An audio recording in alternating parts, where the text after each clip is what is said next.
볼펜 몸통이 제임스의 기관에 삽입되는 순간 그의 가슴이 부풀어 오르기 시작했어요. 맥박이 돌아왔어요. 하윤진의 외침과 함께 기내에 환호성이 터져 나왔습니다. 아까 준수를 비난하던 승객들이 하나둘씩 고개를 숙이며 사과하기 시작했어요. 정말 우리 아기가 맞구나. TV 속 제임스를 본 복내 할머니의 떨리는 목소리. 70년 전 전쟁 고아를 구한 할머니와 그 손자가 다시 그 아이를 구한 기적 같은 운명의 실이 드러났습니다. 여러분, 이런 기적 같은 이야기가 여러분의 마음을 따뜻하게 만들었다면 잠깐 1초만 투자해서 구독, 좋아요 버튼 꾹 눌러주시면 영상 제작에 큰 힘이 됩니다. 더 많은 감동적인 이야기로 찾아뵐게요. 그럼 지금 바로 볼펜 하나로 시작된 이 놀라운 이야기를 함께 시작해 보겠습니다. 주의하십시오. 태풍 나비의 영향으로 제주 방면 항공편이 전면 취소됩니다. 김포공항 대합실에 긴급 방송이 울려 퍼졌습니다. 승객들이 일제히 웅성거리기 시작했죠. 하지만 곧이어 추가 안내가 들려왔습니다. 일단 오후 2시 제주행 K2203편은 기상 상황을 고려하여 최종 운항 결정되었습니다. 탑승을 원치 않으시는 승객께서는 무료 변경 가능합니다. 200석 규모의 항공기에 탑승한 승객은 고작 30여 명. 평소라면 만석이었을 제주행 항공편이 텅 비다시피 했습니다. 창밖으로는 먹구름이 몰려오고 있었고 바람에 흔들리는 항공기들이 보였죠. 정말 괜찮을까요? 한 승객이 불안한 표정으로 중얼거렸습니다. 마지막 항공편이라니 뭔가 불길해요. 다른 승객도 걱정스러운 목소리를 냈습니다. 기내는 평소와 달리 묘한 긴장감에 휩싸여 있었습니다. 마치 무언가 큰 일이 일어날 것을 예감하는 듯한. 김준수는 창가 자리에 앉으며 가슴 깊숙이 숨겨둔 긴장감을 달래려 했습니다. 21살 서울대 의과대학 수석 입학생이었던 그는 지금 육군 의무병으로 제주도 군의무지원단에서 복무 중이었죠. 이틀간의 응급휴가를 마치고 부대로 돌아가는 길이었습니다. 응급휴가의 이유는 무겁기만 했습니다. 할머니 한복래가 쓰러지셨거든요. 82살의 할머니는 준수를 키워주신 유일한 가족이었습니다. 부모님을 일찍 여인 준수에게 할머니는 세상 전부였죠. 다행히 큰 이상은 없다는 의사의 말에 안도했지만 할머니의 쇠약해진 모습은 준수의 마음을 무겁게 만들었습니다. 할머니, 제가 의사가 되면 꼭 할머니를 건강하게 해드릴게요. 어린 시절 했던 약속이 떠올랐습니다. 그때 할머니는 준수의 머리를 쓰다듬으며 말씀하셨죠. 우리 준수는 참 착한 아이구나. 하지만 의사가 되는 것보다 더 중요한 건 사람을 살리는 마음이란다. 배낭에서 두꺼운 교재를 꺼냈습니다. 응급구조학 실무편, 준수는 군복무 중에도 의학 공부를 게을리하지 않았습니다. 특히 응급의학 분야에 특별한 관심을 가지고 있었죠. 부대에서도 응급구조사 1급 자격증을 취득했고 군내 응급상황 매뉴얼 테스트에서 최상위 기록을 보유하고 있었습니다. 기도폐쇄 시 기관절 개술의 적응증과 금기사항. 준수는 교재의 한 페이지를 집중해서 읽고 있었습니다. 기관절 개술, 의대생에게도 쉽지 않은 고난도 시술이었죠. 하지만 준수는 이론뿐만 아니라 실습까지 완료한 상태였습니다. 부대 군의관의 특별 지도 아래 돼지기관을 이용한 모의 훈련까지 마쳤거든요. 승무원 하윤진이 지나가며 준수의 교재를 힐끗 보았습니다. 34살의 그녀는 10년간 항공 승무원으로 일하며 수많은 기내 응급 상황을 겪어온 베테랑이었죠. 간호학과를 졸업한 그녀에게는 익숙한 의학 용어들이었습니다. 혹시 의료진이세요? 하윤진이 부드럽게 물었습니다. 의대생입니다. 현재는 군의무병으로 복무 중이고요. 준수가 정중하게 답했습니다. 응급구조사 자격증도 있으시군요. 하윤진이 교재 내용을 보며 말했습니다. 저도 간호사 출신이에요. 혹시나 기내에서 응급 상황이 생기면 도움을 요청드릴 수도 있겠네요. 하윤진의 말에 준수는 고개를 끄덕였습니다. 그녀 역시 응급구조사 1급 자격증을 보유한 전문가였지만 의학적 지식은 준수가 더 풍부했죠. 비즈니스석 맨 앞자리에는 특별한 승객이 앉아 있었습니다. 제임스 로렌츠, 68살의 백발 노신사였죠. 미국 글로벌 바이오 제약 기업 로렌츠 바이오텍의 창립자이자 회장인 그는 세계 제약업계의 거물이었습니다. 하지만 제임스에게는 세상이 모르는 비밀이 있었습니다. 그는 한국 전쟁 당시 전쟁고아였던 것이죠. 1951년 부산의 한 고아원에서 생후 6개월 된 아기로 발견되어 미국으로 입양되었습니다. 입양 서류에는 단 한 줄의 기록만 남아 있었죠. 한복래 할머니가 구조하여 고아원에 맡김. 70년이 넘는 세월 동안 제임스는 자신을 구해준 한복래라는 이름의 여인을 찾고 있었습니다. 그리고 최근 한국의 한 사설탐 정사로부터 놀라운 소식을 들었죠. 부산이 아닌 제주도에 같은 이름의 여인이 살고 있다는 것이었습니다. 오늘 제주도행을 선택한 이유가 바로 그것이었습니다. 비밀 프로젝트라고 말했지만 실제로는 자신의 생명의 은인을 찾아가는 마지막 여행이었던 것이죠. 제임스는 최근 심장 질환 진단을 받았고 시간이 많지 않다는 것을 알고 있었습니다.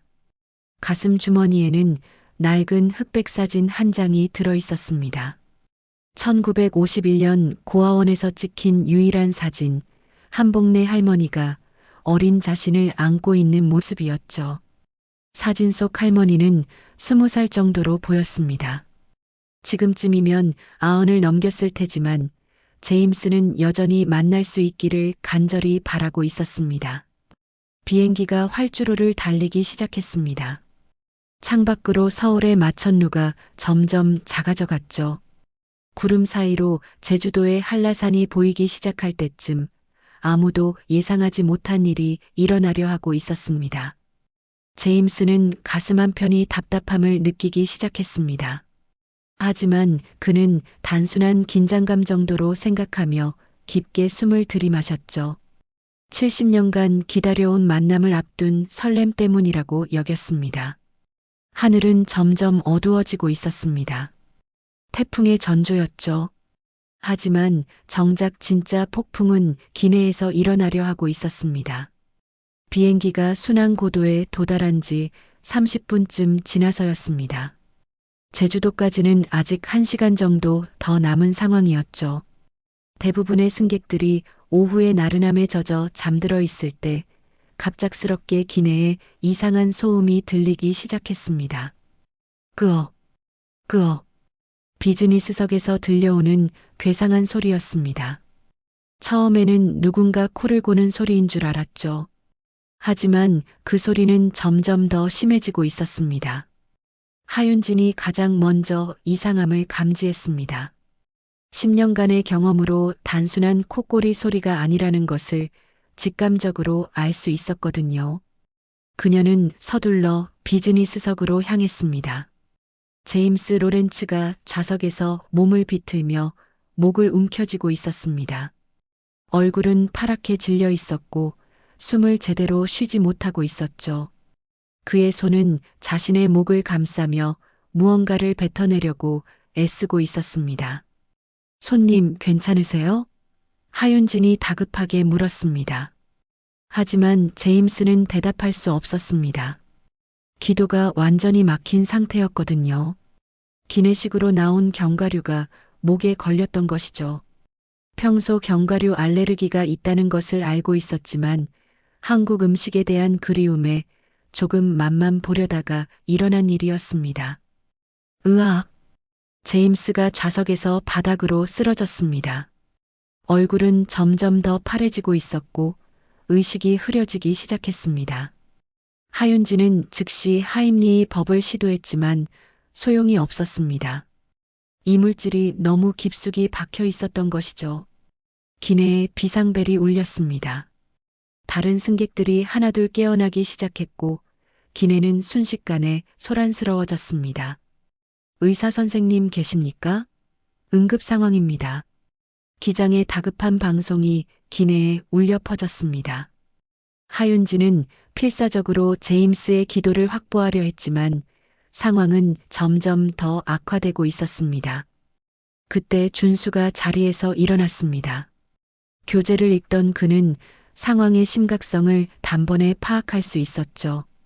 기도 폐쇄로 인한 질식 상황, 바로 30분 전에 공부하던 내용이었습니다.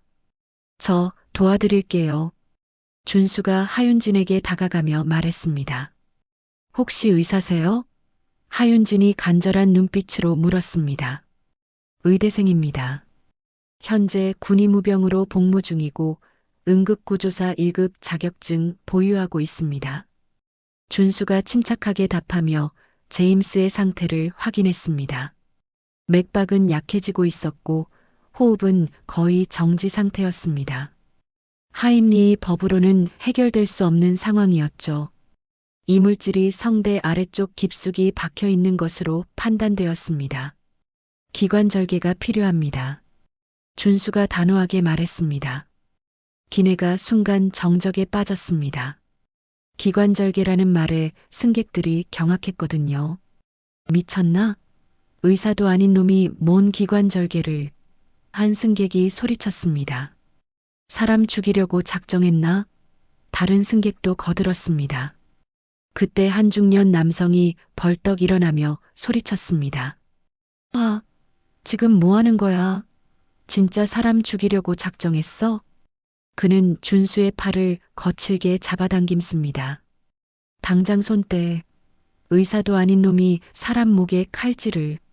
한 여성 승객이 스마트폰을 꺼내며 히스테리컬하게 외쳤습니다. 모두 촬영하세요.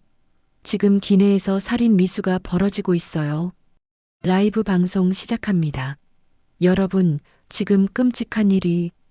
또 다른 승객이 준수 앞을 가로막았습니다. 안 돼. 이런 식으로 사람이 죽으면 누가 책임질 거야.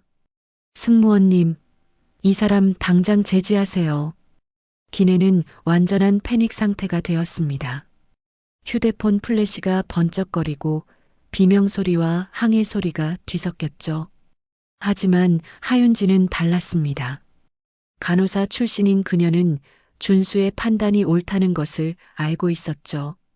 이 상황에서는 기관절개 외에는 다른 방법이 없었습니다. 이분 말이 맞아요. 저도 간호사 출신입니다.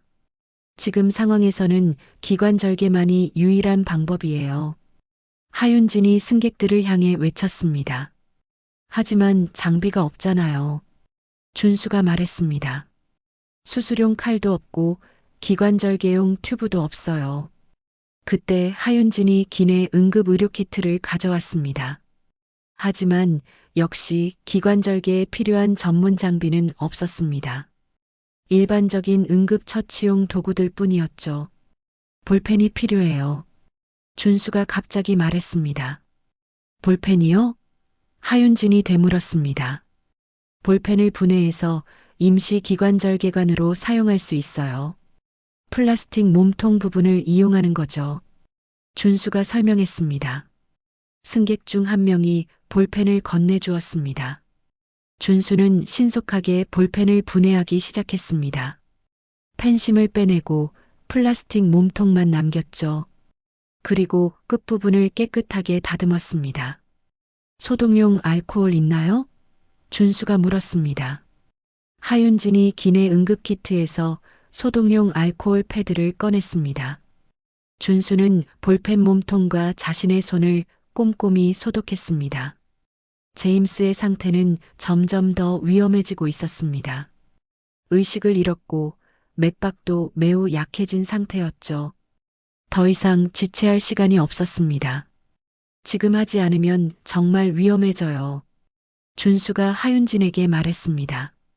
하윤진은 고개를 끄덕였습니다. 그녀 역시 의료진으로서 상황의 심각성을 이해하고 있었거든요. 준수는 제임스의 목 부분을 촉진하며 갑상선 연골과 윤상 연골 사이의 정확한 위치를 찾았습니다. 의대에서 배운 해부학 지식과 부대에서 실습한 경험이 빛을 발하는 순간이었죠.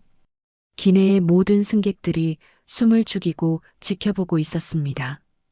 어떤 이는 기도하고 있었고 어떤 이는 차마 볼 수 없어 눈을 감고 있었습니다. 시작하겠습니다. 준수가 마지막으로 말했습니다. 그의 손이 조용히 제임스의 목에 닿았습니다. 21살 청년의 손에 한 사람의 생명이 달려 있었습니다. 준수의 손끝이 제임스의 목에 닿는 순간 기내는 죽음과도 같은 정적에 빠졌습니다. 모든 승객들이 숨을 죽이고 지켜보고 있었죠. 하윤진은 준수의 곁에서 필요한 도구들을 준비하며 긴장한 표정으로 서 있었습니다. 준수는 깊게 숨을 들이마셨습니다. 부대에서 수차례 연습했던 기관절 기술이었지만 실제 사람을 대상으로 하는 것은 처음이었거든요. 더군다나 흔들리는 비행기 안에서 말이죠. 갑상선 연골, 윤상 연골. 준수가 조용히 중얼거리며 정확한 위치를 찾았습니다. 해부학적 구조를 머릿속으로 그려가며 손끝으로 촉진해 정확한 절개 부위를 확인했습니다. 갑상선 연골 아래쪽과 윤상 연골 사이의 윤상갑상막, 바로 그곳이었죠. 응급키트에서 꺼낸 일회용 메스로 피부를 조심스럽게 절개했습니다. 다행히 제임스가 의식을 잃은 상태여서 통증은 느끼지 못했죠. 준수의 손은 전혀 떨리지 않았습니다. 오히려 평소보다 더 침착했습니다. 출혈이 있어요. 하윤진이 말했습니다. 정상이에요. 계속 진행하겠습니다. 준수가 답하며 거즈로 출혈 부위를 눌렀습니다. 피부층을 지나 더 깊숙이 들어가자 윤상갑상막이 보였습니다. 바로 이곳을 절개해야 했죠. 준수는 신중하게 막을 절개했습니다. 순간 쉭 하는 소리와 함께 공기가 빠져나왔습니다. 성공했어요. 하윤진이 작은 소리로 외쳤습니다. 하지만 아직 끝나지 않았습니다. 절개된 부위에 볼펜 몸통을 삽입해야 했거든요. 준수는 미리 준비한 볼펜 몸통을 조심스럽게 기관 안으로 밀어 넣었습니다. 순간 제임스의 가슴이 부풀어 올랐습니다. 숨을 쉬기 시작한 것이죠.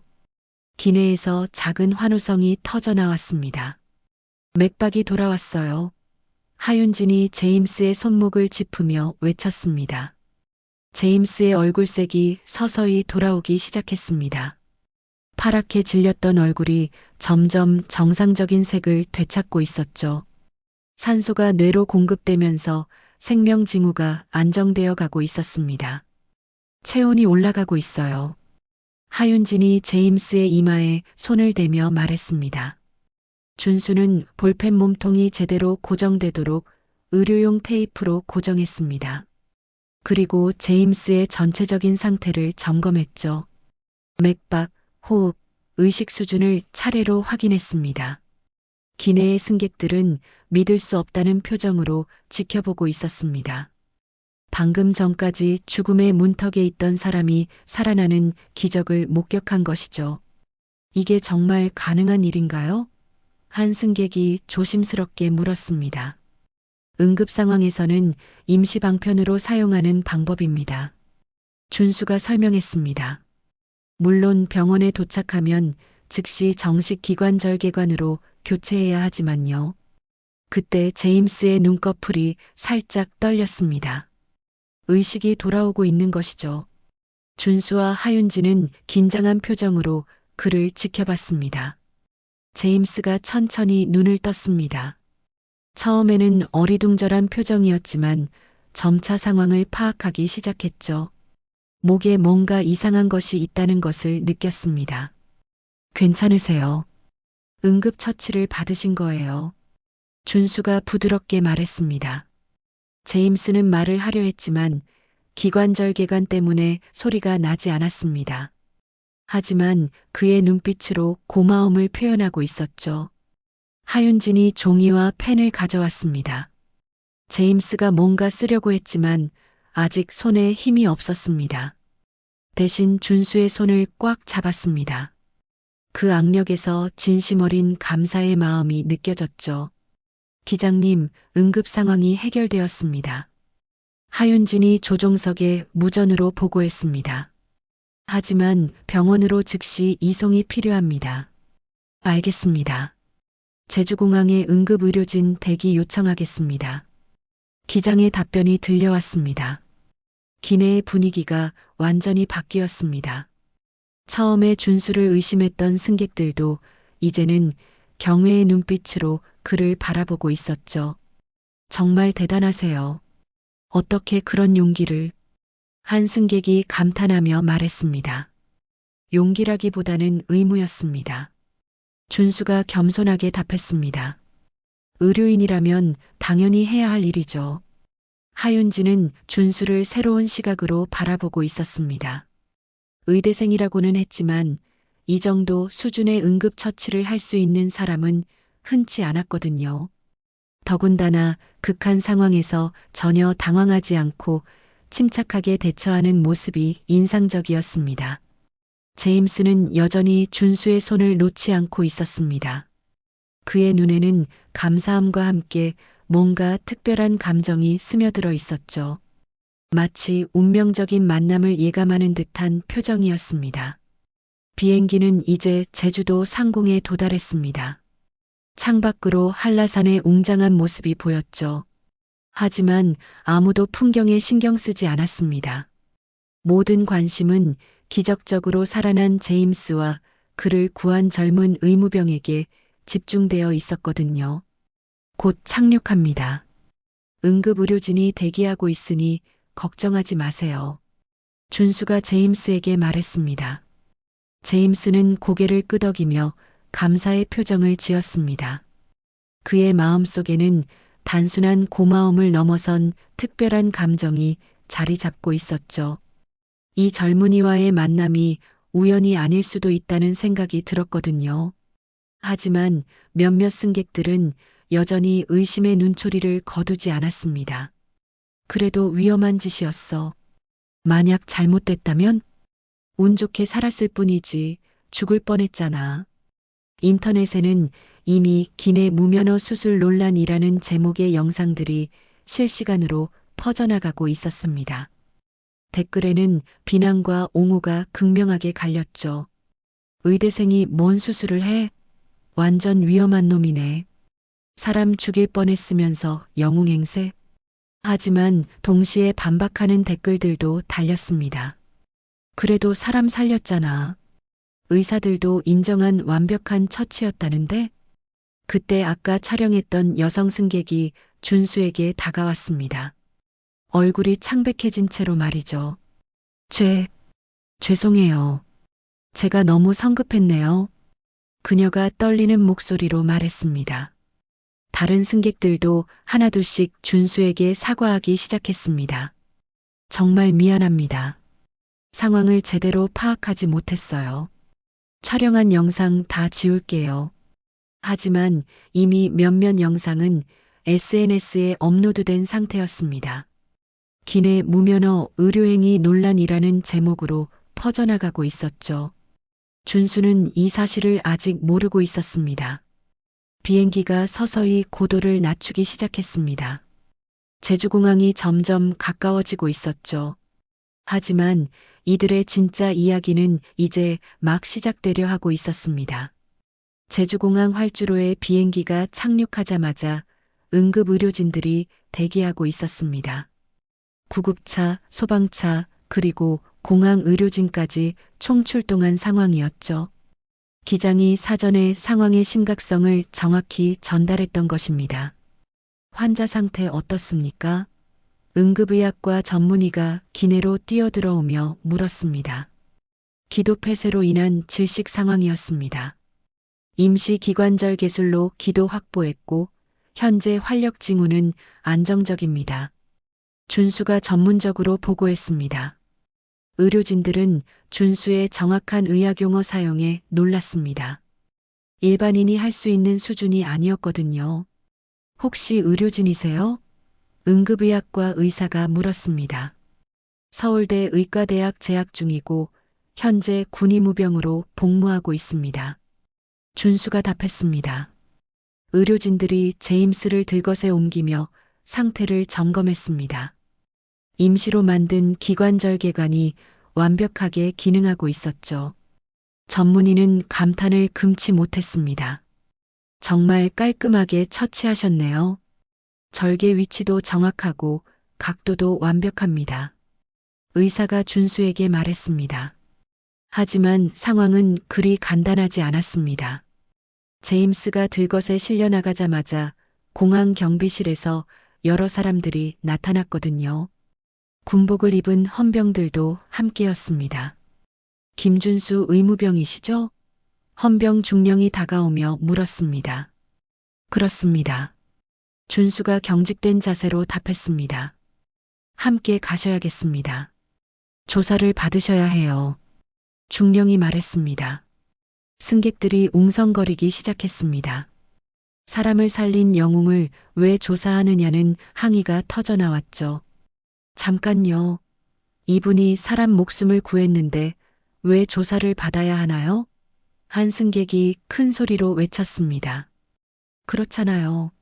영웅 대접도 부족한데 다른 승객도 거들었습니다. 하윤진이 앞으로 나서며 말했습니다. 저도 증인입니다. 이분의 의료행위가 없었다면 환자는 분명히 사망했을 거예요. 하지만 헌병 중령은 단호했습니다. 규정은 규정입니다. 의대생 신분으로 의료행위를 했다는 것은 군형법 48조 무면허 의료행위에 해당할 수 있습니다.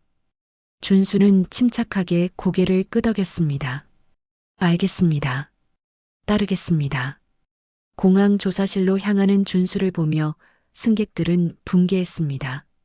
하지만 더 놀라운 일이 기다리고 있었죠. 조사실에는 예상치 못한 사람들이 앉아 있었습니다. 미국 대사관 직원, 외교부 관계자, 그리고 FBI 요원까지 와 있었던 것입니다. 제임스 로렌츠 회장이 누구인지 아십니까? FBI 요원이 물었습니다. 아니요. 처음 본 분입니다. 준수가 답했습니다. 미국 최대 바이오 제약회사 로렌츠 바이오텍의 창립자입니다. 개인 자산만 50억 달러가 넘는 거물이죠. 외교부 관계자가 설명했습니다. 준수는 놀랐지만 표정을 드러내지 않았습니다. 환자의 신분이 누구든 자신이 한 일은 옳았다고 확신했거든요. 본인의 의료행위가 한국 군형법과 의료법을 위반했다는 사실 인지하고 있었습니까? 군 법무관이 물었습니다. 하지만 그의 목소리에는 날카로움보다는 고뇌가 섞여 있었죠. 응급 상황에서는 선한 사마리아인 법이 적용될 수 있다고 알고 있습니다. 준수가 차분하게 답했습니다. 군 법무관은 잠시 망설이더니 말했습니다. 김준수 의무병, 개인적으로는 저도 당신의 행동에 깊이 공감합니다. 법무관의 목소리가 낮아졌습니다. 하지만 군 조직에서는 규정이 절대적입니다. 만약 이런 선례를 허용한다면 검찰관도 끼어들었습니다. 법무관님 말씀이 맞습니다. 저 역시 김준수 의무병의 용기에 감동받았습니다. 하지만 법 앞에서는 모든 사람이 평등해야 하고 규정상 어쩔 수 없습니다. 하지만 기관절 개술은 전문의도 신중히 결정하는 고난도 시술입니다. 자칫 잘못했다면 환자를 사망에 이르게 할 수도 있었죠. 법무관이 계속 압박했습니다. 그때 조사실 문이 벌컥 열렸습니다. 병원 가운을 입은 제임스가 의료진에게 부축받으며 들어온 것이죠. 목에는 정식 기관절개관이 삽입되어 있었지만 의식은 완전히 회복된 상태였습니다. 스톱? 이분은 제 목숨의 은인입니다. 제임스가 쉰 목소리로 외쳤습니다. 조사실의 모든 사람들이 놀란 표정으로 제임스를 바라봤습니다. 회장님, 아직 안정을 취하셔야. 의료진이 말렸지만 제임스는 고집했습니다. 이 젊은이가 없었다면 저는 지금 이 세상에 없었을 겁니다. 제임스가 떨리는 손으로 준수를 가리키며 말했습니다. FBI 요원이 제임스에게 다가갔습니다. 회장님, 진정하시고. 진정하라고요? 제 생명을 구해준 은인을 범죄자 취급하는데 어떻게 진정하란 말입니까? 제임스가 격앙된 목소리로 외쳤습니다. 의료진이 제임스의 상태를 걱정하며 진정시키려 했지만 그는 멈추지 않았습니다. 이 젊은이의 의료 처치는 완벽했습니다. 전문의도 감탄할 정도였다고 들었어요. 제임스가 계속 말했습니다. 제임스의 강력한 항의를 들은 후 군 법무관이 조용히 말했습니다. 회장님, 저희도 이 상황이 얼마나 안타까운지 압니다. 하지만 군법은 규정을 따져야 한다는 것도 이해합니다. 제임스가 법무관을 바라보며 말했습니다. 하지만 때로는 규정보다 중요한 것이 있지 않을까요? 검찰관도 고개를 숙였습니다. 저희도 정말 힘든 결정이었습니다. 외교부 관계자가 곤란한 표정을 지었습니다. 회장님 말씀도 이해하지만 절차상. 절차요? 그럼 절차를 따라서 제가 죽었어야 했다는 말입니까? 제임스의 목소리가 더욱 커졌습니다. 그때 조사실 밖에서 소란스러운 소리가 들려왔습니다. 공항 로비에 모인 승객들과 기자들이 항의하고 있었던 것이죠. 영웅을 풀어주세요. 생명을 구한 의인을 왜 조사합니까? 외부의 목소리가 점점 커지고 있었습니다. 이미 소셜미디어를 통해 소식이 퍼져나가고 있었고 여론은 들끓고 있었죠. 제임스가 주머니에서 뭔가를 꺼냈습니다. 낡은 흑백 사진 한 장이었죠. 사실 저에게는 한국과 특별한 인연이 있습니다. 제임스가 조용히 말했습니다. 사진을 본 외교부 관계자가 놀란 표정을 지었습니다. 1950년대로 보이는 오래된 사진이었는데 한복을 입은 젊은 여성이 갓난아기를 안고 있는 모습이었거든요. 저는 한국전쟁 고아 출신입니다. 이 사진 속 여성이 저를 구해주셨죠. 제임스가 떨리는 목소리로 말했습니다. 조사실의 분위기가 완전히 바뀌었습니다. 아무도 이런 이야기를 예상하지 못했거든요. 그리고 오늘 그 은혜의 대물림을 받았습니다. 이 젊은이를 통해서 말이죠.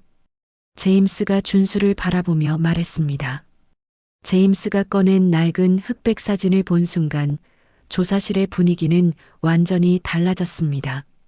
외교부 관계자와 FBI 요원들도 사진을 자세히 들여다보며 놀란 표정을 지었죠. 이 사진은 1951년 부산 임시 고아원에서 찍힌 것입니다. 제임스가 떨리는 목소리로 설명했습니다. 저는 생후 6개월 된 전쟁고아였고 이 여성분이 저를 구해서 고아원에 맡겨주셨죠. 사진 속 젊은 여성은 한복을 단정하게 입고 있었고 품에 안긴 아기를 애틋하게 바라보고 있었습니다. 흑백 사진이었지만 그녀의 따뜻한 마음이 고스란히 전해져 왔죠. 입양 서류에는 단 한 줄만 기록되어 있었습니다. 한복내 할머니가 구조하여 고아원에 맡김이라고요. 제임스가 계속 말했습니다. 준수의 눈이 커졌습니다. 한복내, 그 이름이 너무나 익숙했거든요. 혹시 성함이 한복내라고 하셨나요? 준수가 조심스럽게 물었습니다. 그렇습니다. 왜 그러시죠? 제임스가 의아한 표정으로 반문했습니다. 준수는 가슴이 두근거리기 시작했습니다. 제 할머니 성함이 한복래입니다. 조사실이 순간 정적에 빠졌습니다. 모든 사람들이 믿을 수 없다는 표정으로 준수와 제임스를 번갈아 보았죠. 그럴 리가. 설마. 제임스가 중얼거렸습니다. 할머니께서 말씀해 주신 적이 있어요. 전쟁 때 길에서 버려진 아이들을 여러 명 구해서 고아원에 보냈다고. 준수의 목소리가 떨렸습니다. 제임스는 의자에서 일어나 준수에게 다가갔습니다. 그리고 준수의 손을 자세히 들여다봤죠. 이상하다. 사진을 보면. 제임스가 사진을 다시 꺼내며 말했습니다. 사진을 자세히 보니 한복래 할머니의 손등에 작은 점이 하나 있었습니다. 그리고 놀랍게도 준수의 손등에도 같은 위치에 똑같은 점이 있었죠. 이 점, 유전적인 특징일 수도 있겠네요. FBI 요원이 중얼거렸습니다. 사실 저에게는 이 사진 말고도 하나 더 간직해온 것이 있습니다. 제임스가 떨리는 손으로 작은 보자기를 꺼냈습니다. 보자기를 풀자 작고 낡은 속적삼이 나왔습니다. 흰색 천에 정성스럽게 수놓인 자수가 희미하게 남아 있었죠. 이것은 고아원에서 저와 함께 있던 유일한 물건이었습니다. 누군가 정말 정성스럽게 만들어주신 것 같아서 평생 간직해왔어요. 한편 서울 마포구의 한 노인정에서는 82살의 한복래 할머니가 뉴스를 보고 계셨습니다.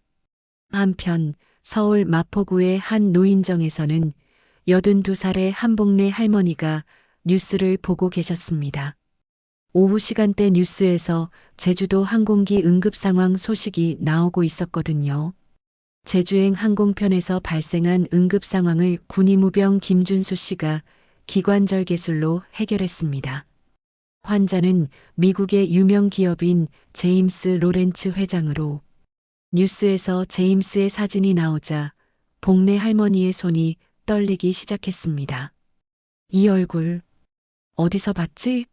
할머니가 중얼거리며 안경을 다시 썼습니다. 뉴스는 계속되었습니다. 제임스 로렌츠 회장은 한국전쟁 당시 고아 출신으로 1951년 부산에서 구조되어 미국으로 입양되었다고 밝혔습니다. 복래 할머니의 눈에서 눈물이 흘러내렸습니다. 갑자기 70년 전의 기억이 생생하게 떠올랐거든요. 아니다. 설마. 할머니가 떨리는 손으로 벽장을 열었습니다. 오래된 상자를 꺼내서 뒤지기 시작했죠. 그 안에는 전쟁 시절의 추억들이 고스란히 보관되어 있었습니다. 그리고 마침내 찾았습니다. 똑같은 흑백 사진의 복사본을. 맞다. 이 아이야. 복래 할머니가 흐느끼며 말했습니다. 사진 속에는 20살의 복래가 갓난아기를 안고 있는 모습이 그대로 있었습니다. 바로 제임스가 가지고 있던 그 사진과 동일한 것이었죠. 내가 구했던 아이가. 그리고 내 손자가 그 아이를 구했다니. 할머니가 중얼거렸습니다. 복래 할머니는 급히 전화를 들었습니다. 방송국에 전화를 걸려는 것이었죠. 여보세요? 뉴스에서 나온 제임스 로렌츠라는 분. 저와 연결해 주실 수 있나요? 제가 그 아이에게 손수 속적삼을 지어 입혔거든요. 할머니의 목소리가 떨렸습니다. 흰 천에 복자를 빨간 실로 수놓아서 아이가 복 많이 받고 살라고. 한편 제주공항 조사실에서는 상황이 급변하고 있었습니다. 제임스의 수행 비서가 급히 달려와 무언가를 귓속말로 전했거든요. 회장님, 서울에서 전화가 왔습니다. 한복래라는 할머니께서 직접 전화를 주셨다고. 비서가 조심스럽게 말했습니다. 제임스의 눈이 커졌습니다. 정말입니까? 정말로? 네, 방송을 보시고 직접 연락을 주셨다고 합니다. 사진도 가지고 계시다고. 비서가 답했습니다. 준수도 깜짝 놀랐습니다. 할머니께서 직접? 제임스는 감격에 겨워 말을 잇지 못했습니다. 70년간 찾아 헤맸던 생명의 은인을 드디어 찾은 것이죠. 외교부 관계자가 상황을 정리하려 했습니다. 이런 놀라운 우연이 아닙니다. 제임스가 단호하게 말했습니다. 이것은 운명입니다. 군 법무관도 더 이상 준수를 추궁할 수 없었습니다. 상황이 완전히 달라졌거든요. 김준수 의무병 회장님의 생명을 구한 영웅적 행동에 감사드립니다. 법무관이 정중하게 말했습니다. FBI 요원도 고개를 끄덕였습니다. 미국 정부 차원에서도 깊은 감사를 드립니다. 하지만 제임스의 관심은 오직 한 곳에만 집중되어 있었습니다. 바로 복내 할머니와의 통화였죠. 지금 당장 서울으로 가고 싶습니다. 제임스가 의료진에게 말했습니다. 아직 회복이 완전하지 않으신데 의사가 만류했습니다. 70년을 기다렸습니다. 하루도 더 기다릴 수 없어요. 제임스가 간절하게 말했습니다. 준수가 제임스에게 다가갔습니다. 저도 함께 가겠습니다. 할머니께 직접 인사드리고 싶어요. 두 사람의 눈이 마주쳤습니다. 하나는 생명을 구해준 은인이었고 다른 하나는 생명을 구해받은 사람이었죠. 그리고 놀랍게도 둘을 이어준 것은 한 할머니의 사랑이었습니다. 조사실 밖에서는 여전히 사람들이 웅성거리고 있었습니다. 하지만 이제 그들이 기다리는 것은 처벌이 아니라 기적 같은 만남의 소식이었죠. 서울 김포공항에 도착한 제임스와 준수를 기다리고 있던 것은 상상을 초월하는 취재진의 물결이었습니다. 국내외 언론사들이 총출동했고 SNS를 통해 이미 전 세계로 퍼져나간 기적 같은 이야기에 모든 이들이 주목하고 있었거든요. 김준수 의무병, 소감 한 말씀 부탁드립니다. 제임스 회장님, 한복내 할머니와의 만남은 어떤 의미인가요? 기자들의 질문이 쏟아졌지만 준수와 제임스는 서둘러 차량으로 향했습니다. 더 중요한 만남이 기다리고 있었거든요. 마포구 노인정으로 향하는 차 안에서 제임스는 계속해서 낡은 사진을 들여다보고 있었습니다. 70년간 품고 살아온 유일한 단서였죠. 떨리시죠? 준수가 조심스럽게 물었습니다. 정말 꿈 같습니다. 이렇게 할머니를 만날 수 있을 줄은. 제임스의 목소리가 떨렸습니다.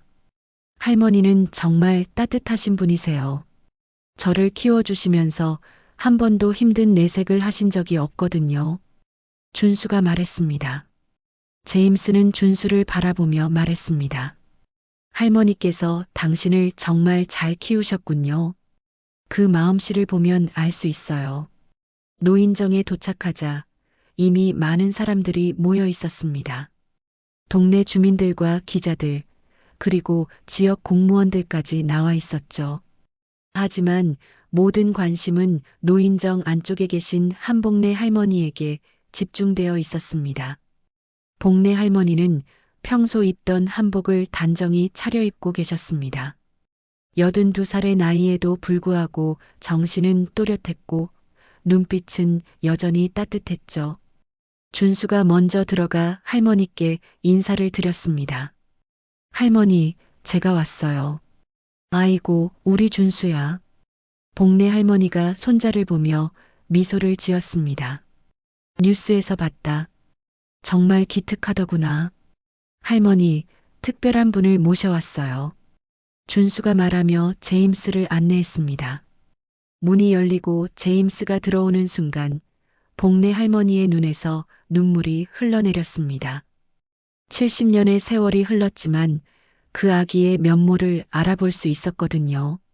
정말 우리 아기가 맞구나. 할머니가 떨리는 목소리로 말했습니다. 제임스도 할머니 앞에서 무릎을 꿇었습니다. 그리고 평생 연습해온 한국말로 말했습니다. 할머니, 저를 기억하세요? 1951년에 할머니께서 구해주신. 말을 다 하지 못하고 제임스의 눈에서도 눈물이 흘러내렸습니다. 복내 할머니는 떨리는 손으로 제임스의 얼굴을 어루만졌습니다. 그래, 맞다. 내가 구한 아이가 맞구나. 이렇게 훌륭하게 자랐구나. 할머니가 흐느끼며 말했습니다.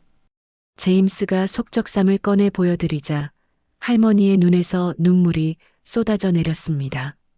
맞다. 내가 밤새워 지어준 속적삼이야. 여기 복자. 내가 수놓은 거야. 할머니가 떨리는 손으로 희미한 자수를 어루만졌습니다. 아이가 어디 가서도 복 받고 살라고. 빨간 실이 떨어져서 파란 실로 마저 수놓았던 기억이 나네. 제임스도 감격에 겨워 말을 잇지 못했습니다. 노인정아는 감동의 눈물바다가 되었습니다. 지켜보던 사람들 모두가 이 기적 같은 재회에 마음이 벅차올랐죠. 할머니, 제가 항상 궁금했어요. 그때 왜 저를 구해주셨는지 제임스가 물었습니다. 복내 할머니는 잠시 추억에 잠겨 말했습니다. 전쟁 때였지.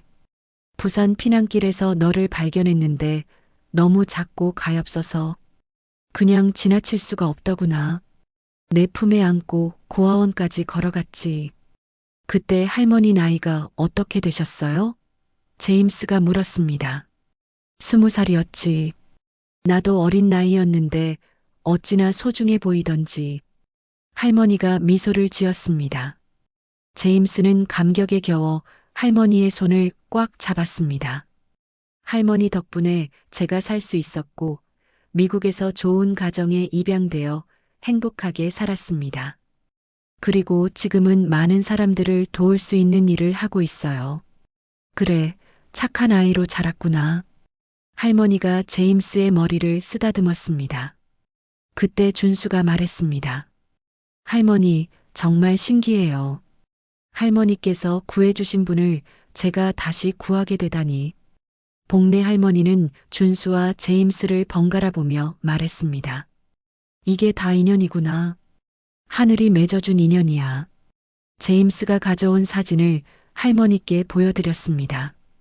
이 사진만 보고 70년간 할머니를 찾았어요. 복내 할머니도 자신이 보관하고 있던 같은 사진을 꺼냈습니다. 나도 이 사진을 계속 간직하고 있었단다. 너를 보낼 때 고아원에서 하나 더 찍어준 거지. 두 사진을 나란히 놓으니 완전히 똑같았습니다. 70년의 세월을 뛰어넘어 이어진 인연의 증거였죠. 밖에서는 취재진들이 계속 기다리고 있었지만 노인정아는 오직 가족만의 따뜻한 시간이 흐르고 있었습니다. 할머니, 앞으로 자주 뵐 수 있을까요? 제임스가 간절하게 물었습니다. 그럼 이제 내 손자가 둘이 되었네. 할머니가 미소를 지으며 말했습니다. 준수와 제임스가 할머니를 가운데 두고 앉아 있는 모습은 마치 진짜 가족 같았습니다. 혈연은 아니었지만 사랑으로 이어진 진정한 가족이었죠. 할머니, 제가 할머니께 보답하고 싶어요. 뭔가 의미 있는 일을. 제임스가 말했습니다. 보답은 무슨? 내가 건강하고 행복하게 사는 게 최고의 보답이란다. 할머니가 대답했습니다. 하지만 제임스의 마음속에는 이미 특별한 계획이 자리 잡고 있었습니다. 할머니의 사랑에 보답할 수 있는, 그리고 더 많은 사람들에게 도움이 될 수 있는 일 말이죠. 노인정 밖에서는 이 감동적인 재회 소식이 실시간으로 전 세계에 전해지고 있었습니다. 한국의 아름다운 인정과 사랑의 이야기가 전 세계 사람들의 마음을 감동시키고 있었죠. 재회 후 며칠간 제임스는 여러 언론사와 인터뷰를 가졌습니다. 회장님, 이번 일을 계기로 특별한 계획이 있으신지요? 한 기자가 물었습니다. 저는 70년간 복내 할머니의 사랑을 받고 살아왔습니다. 그리고 준수 씨를 통해 다시 한번 한국인의 따뜻한 마음을 경험했죠. 제임스가 진지하게 답했습니다. 이제는 제가 받은 사랑을 세상에 되돌려줄 때라고 생각합니다. 또 다른 인터뷰에서 제임스는 더 구체적으로 말했습니다. 준수 씨 같은 인재들이 경제적 어려움 없이 의학을 공부할 수 있도록 돕고 싶습니다.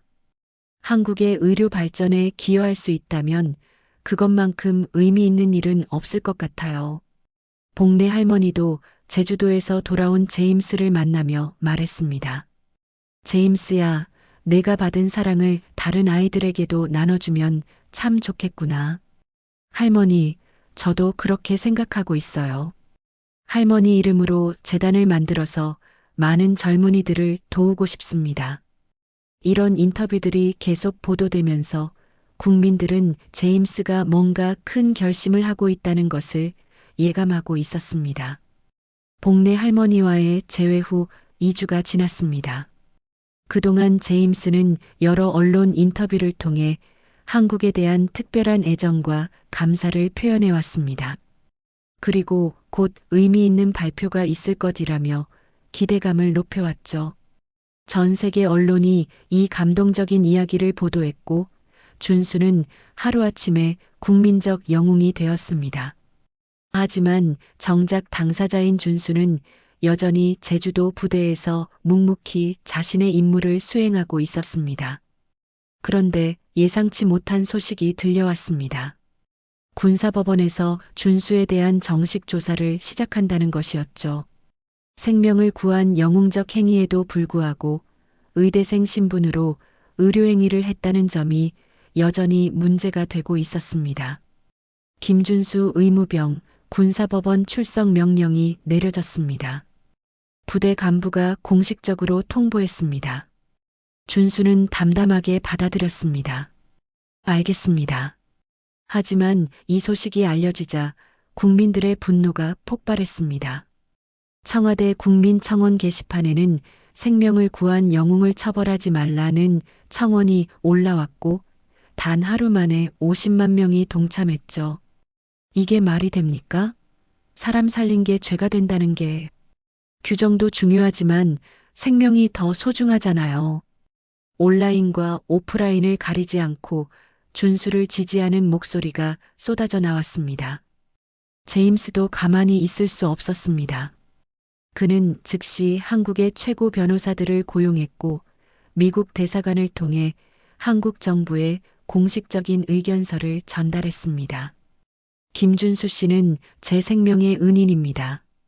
그분의 용기 있는 행동을 범죄로 취급하는 것은 정의에 어긋납니다. 제임스가 기자회견에서 강력하게 항의했습니다. 복내 할머니도 뉴스를 보며 마음이 아팠습니다. 자신이 키운 손자가 선한 일을 했는데 오히려 처벌받게 생긴 상황이었거든요. 우리 준수가 뭘 잘못했다고. 할머니가 눈물을 흘리며 말했습니다.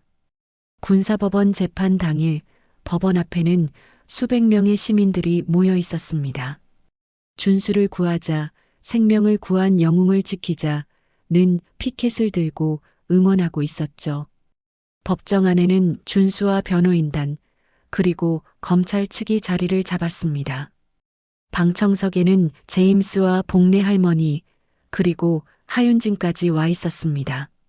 피고인 김준수는 의료법 제27조와 군형법 제48조를 위반하여 무면허 의료행위를 했다는 혐의를 받고 있습니다. 검찰관이 기소 내용을 읽었습니다. 하지만 변호인단의 반박이 이어졌습니다.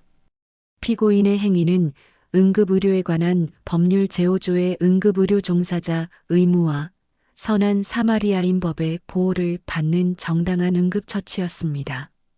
증인으로 출석한 응급의학과 전문의는 준수의 의료처치가 완벽했다고 증언했습니다. 기관절 개술의 절개 위치, 각도, 깊이 모든 면에서 교과서적으로 완벽했습니다. 전문의가 해도 이보다 나을 수 없을 정도였습니다. 하윤진도 증인석에 섰습니다. 김준수 씨가 아니었다면 제임스 회장님은 분명히 사망했을 것입니다. 그분의 침착하고 전문적인 대처가 기적을 만들어냈습니다. 제임스가 증인으로 나섰을 때는 법정의 분위기가 완전히 바뀌었습니다. 저는 김준수 씨 덕분에 새 생명을 얻었습니다. 그분을 처벌한다는 것은 생명을 구한 선행을 범죄로 만드는 것입니다. 제임스는 잠시 멈춘 후 폭탄 발언을 했습니다. 존경하는 재판관님들, 저는 오늘 특별한 발표를 하고자 합니다. 법정 안이 조용해졌습니다. 지난 2주간 깊이 고민한 결과 저는 제 개인 재산의 절반인 25억 달러를 복내 의료인재재단으로 기부하겠습니다.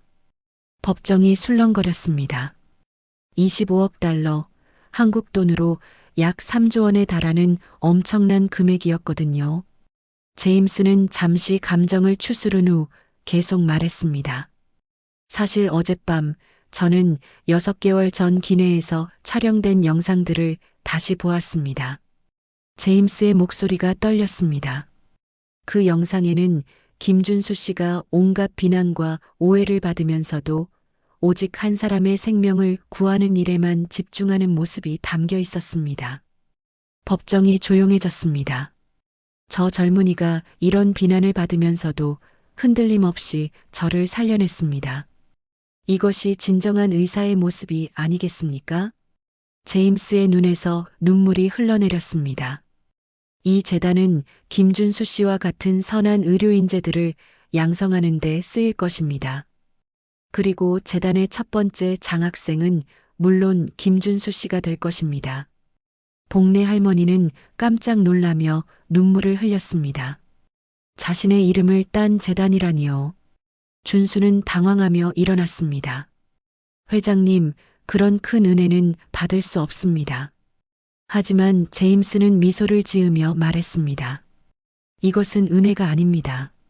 생명의 대물림입니다. 복내 할머니께서 제게 주신 사랑을 저는 이렇게 세상에 되돌려주고 싶습니다. 재판장은 잠시 정적 속에서 깊은 생각에 잠겼습니다. 그리고 천천히 입을 열었습니다. 이 정도의 선행과 사회적 의미를 가진 행위를 처벌하는 것은 법의 정신에 어긋납니다. 검찰 측도 더 이상 기소를 유지할 수 없었습니다. 검찰관이 잠시 멈췄습니다. 피고인에 대한 공소를 취해야 합니다. 그는 준수를 바라보며 조용히 고개를 숙였습니다. 법정 밖으로 나가면서 중얼거렸죠. 때로는 법보다 중요한 것이 있다는 걸 오늘 배웠습니다. 군 법무관도 준수에게 다가와 악수를 청했습니다. 정말 수고하셨습니다. 앞으로도 좋은 의사가 되어주세요. 법정에서 박수가 터져 나왔습니다. 준수는 무죄로 풀려났고 오히려 영웅으로 대접받게 되었죠. 재판이 끝난 후 청와대에서 긴급 발표가 있었습니다. 김준수 의무병의 영웅적 행위를 기리어 국민훈장 모란장을 수여합니다. 국방부 장관도 공식 발표를 했습니다. 김준수 의무병에게 국방부 장관 표창을 수여하며 전역 후 의과대학 복학을 적극 지원하겠습니다. 법원을 나서는 준수를 시민들이 환호하며 맞았습니다. 하지만 준수의 마음은 복잡했습니다. 자신은 당연한 일을 했을 뿐인데 이렇게 큰 관심을 받는 게 부담스러웠거든요. 할머니, 제가 너무 큰 일을 저질렀나요? 준수가 복내 할머니께 물었습니다. 아니다, 준수야. 내가 한 일은 옳은 일이었어. 그리고 이제 더 많은 사람들이 너처럼 선한 마음을 가질 거야. 할머니가 대답했습니다. 제임스도 준수의 어깨에 손을 올리며 말했습니다. 이제 시작입니다. 우리가 받은 사랑을 더 많은 사람들에게 전해야죠. 저녁 뉴스는 이 감동적인 이야기로 가득했습니다. 한국의 아름다운 인정과 사랑, 그리고 생명을 구하는 숭고한 정신이 전 세계에 감동을 주고 있었습니다. 6개월 후 제주도의 한 조용한 카페에서 준수는 창밖을 바라보며 커피를 마시고 있었습니다. 저녁을 앞둔 그는 이제 곧 서울대 의과대학으로 복학할 예정이었죠. 그동안 많은 일들이 있었습니다. 복내 의료인재재단은 정식으로 설립되어 전국의 의료 꿈나무들을 지원하기 시작했습니다. 이미 첫 번째 장학생 100명이 선발되었고 준수는 재단의 홍보대사 역할을 맡게 되었죠.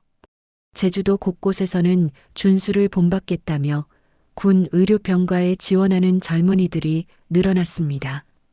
부대 내에서도 응급처치 교육이 강화되었고 준수는 후배들에게 응급의학을 가르치는 강사 역할도 하고 있었습니다. 선배님, 기관절 개술은 정말 어려운 것 같아요. 후배 의무병이 말했습니다. 처음엔 다 어려워 보이지만 정확한 해부학적 지식과 충분한 연습이 있다면 할 수 있어요. 가장 중요한 건 환자를 살리겠다는 마음이죠.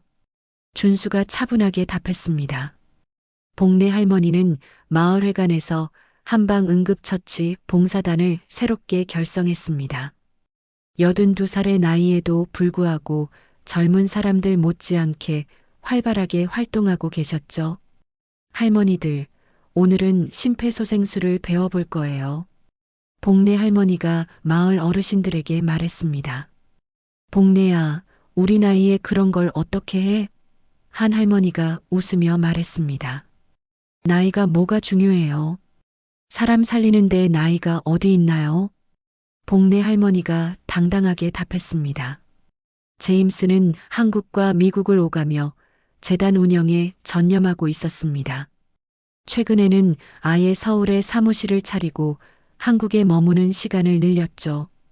회장님, 이번 달 장학생 지원서가 500통이 넘게 들어왔습니다. 재단 직원이 보고했습니다. 좋습니다. 모든 지원서를 꼼꼼히 검토해 주세요. 준수 같은 인재들을 놓치면 안 되니까요. 제임스가 미소를 지으며 답했습니다. 제주도의 카페에서 준수가 혼자 시간을 보내고 있을 때 익숙한 목소리가 들려왔습니다. 여기 계셨네요. 뒤돌아보니 하윤진이 서 있었습니다. 그녀는 6개월 전 그 사건 이후 준수와 꾸준히 연락을 주고받아 왔죠. 윤진 씨, 어떻게 여기를? 준수가 놀라며 말했습니다. 오늘 제주 스케줄이 있어서요. 혹시 시간 되시면 함께 차 한잔 할까 해서. 하윤진이 조심스럽게 말했습니다. 물론이죠. 앉으세요. 준수가 자리를 권했습니다. 두 사람은 그동안의 안부를 나누며 이야기를 나누었습니다. 하윤진은 항공사에서 승진하여 승무팀장이 되었고 준수는 곧 의대로 복학할 예정이라고 했죠. 그때 정말 대단하셨어요. 저도 간호사 출신이지만 그런 상황에서 그렇게 침착하게 대처할 수 있을지 모르겠어요. 하윤진이 말했습니다. 윤진 씨가 도와주셨기 때문에 가능했던 일이에요. 혼자였다면 불가능했을 거예요. 준수가 겸손하게 답했습니다. 해가 서서히 지고 있었습니다. 제주도의 석양은 여전히 아름다웠죠. 준수 씨, 혹시 다음에 서울 올라가시면 연락 주실 수 있을까요? 하윤진이 용기를 내어 말했습니다. 준수는 잠시 망설이다가 미소를 지었습니다. 네, 꼭 연락드릴게요. 준수 씨, 혹시 다음에 서울 올라가시면 연락 주실 수 있을까요? 하윤진이 조심스럽게 물었습니다. 준수는 잠시 망설이다가 미소를 지었습니다. 네, 서울에서 다시 만나요. 그때까지 건강하세요. 의대 복학도 축하드려요. 하윤진이 따뜻하게 말했습니다. 그때 준수의 휴대폰이 울렸습니다. 복내 할머니에게서 온 전화였죠. 할머니, 안녕하세요. 준수야, 잘 지내고 있지? 제임스가 내일 제주도로 간다고 하더구나. 너도 만나고 싶어 한다고. 네, 알겠어요. 할머니도 건강하시죠? 그럼 나는 건강해. 오히려 요즘이 더 활기차다. 봉사단 활동도 하고 제임스랑도 자주 만나고. 할머니의 밝은 목소리를 들으니 준수의 마음도 따뜻해졌습니다. 다음 날 제임스가 제주도에 도착했습니다. 준수와 만난 자리에서 제임스는 특별한 제안을 했죠.